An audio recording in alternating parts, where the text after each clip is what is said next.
सागर के सदर बाजार स्थित नामी गणेश मेमोरियल हॉस्पिटल सदर बाजार सागर में डॉक्टर संजीव मुखारिया और उनकी टीम ने एक प्रसूतिका का जटिल ऑपरेशन कर खुरई निवासी एक महिला की प्रसूति कराई है। इस डिलीवरी में जो नवजात बच्चा हुआ वह जीवित तो था, मगर उसकी आंत, लीवर और पूरा शरीर झिल्ली में बाहर था। डॉक्टर मुखारिया ने बताया कि ऐसा बचतर बच्चे के केस लाखों में एक आधी आते हैं। उन्होंने इस प्रकार के केस सुने तो हैं, मगर खुद इस प्रकार के केस को पहली बार हैंडल किया है। डॉक्टर संजीव मुखारिया ने बताया कि इस बच्चे की सांस लगभग 6 घंटे तक सही चलती रही है। उसे बचाने के अपने स्तर पर भरपूर प्रयास भी किए गए, मगर यह बच्चा 6 घंटे बाद मृत हो गया। इस प्रकार के बच्चे को बचा पाना लगभग नामुमकिन होता है, फिर भी यह बच्चा 6 घंटे तक जीवित रहा। यह अपने आप में बहुत ही आश्चर्यजनक है।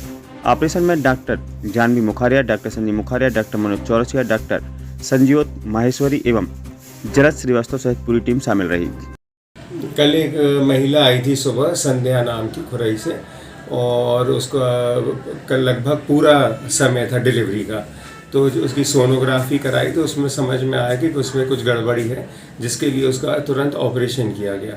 ऑपरेशन करके जो बच्चा निकाला तो बच्चा जीवित ही निकला, और उसकी जो लेयर होती है, पेट की जैसे दीवार है, वो पूरी बनी नहीं थी।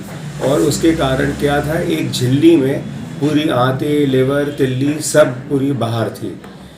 तो इसमें क्या होता है, ये दिक्कत जाती है कि मरीज को बचाना तो खैर मुश्किल है, लेकिन यदि लिवर तिल्ली अंदर होती है तो कभी कभी इनका ऑपरेशन करके और आंतों को अंदर करके और दीवार बना दी जाती है, और बच्चे स्वस्थ रहते हैं और पूरी ज़िंदगी जीते हैं। लेकिन इसमें क्योंकि लिवर तिल्ली सब बाहर था, तो इसका बहुत मुश्किल था किसी प्रकार का ऑपरेशन करना, और इसको अपन कहीं बाहर भी भेजते तो वो रास्ते में उसकी मृत्यु हो जाती। सर, ये बच्चा कितने घंटे तक यहाँ जीवित रहा? ये लगभग 7-8 घंटे तक जीवित रहा। बच्चे ने रोया नहीं, लेकिन इसकी सांस भी चलती रही और धड़कन भी चलती रही। सर, कितने केस आते हैं ऐसे साल भर में, यदि बात करें कभी? अभी तो कई सालों बाद ऐसा देखा है। इसके पहले भी कई बार हुए हैं ऐसे बच्चे, जैसे मैं मेडिकल कॉलेज वहाँ भोपाल में रहा हूँ, GMC में, या कई जगह। लेकिन इस प्रकार के जो लिवर और तिल्ली बाहर वाला तो मैंने पहले बार देखा। सर, क्या कारण होता है कि इस प्रकार से बच्चे पेट के अंदर से? कारण तो देखिए क्या है, कहीं है कोई इन लोगों ने डिलीवरी पीरियड में कोई दवाई खाई हो जिससे रिएक्शन हुआ हो, या कुछ, या ग्रहण की वजह से हो।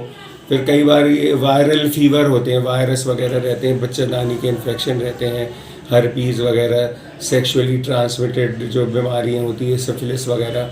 तो ऐसे लोगों को फिर टॉर्च टेस्ट करते हैं। अब जैसे ये इसको पहला बच्चा था, अब इसको आगे के लिए सतर्क रहना पड़ेगा, शुरू से इलाज होगा, ध्यान देना पड़ेगा, कोई उल्टी सीधी दवाई नहीं खाए, बिना पूछे बिना परामर्श के कोई गोली नहीं खाए, और उसका टॉर्च टेस्ट कराया जाएगा, और दूसरे जेनेटिक टेस्ट भी कराए जाएंगे कि कोई जेनेटिक फैक्टर तो नहीं था जिसकी वजह से ये खराबी आई।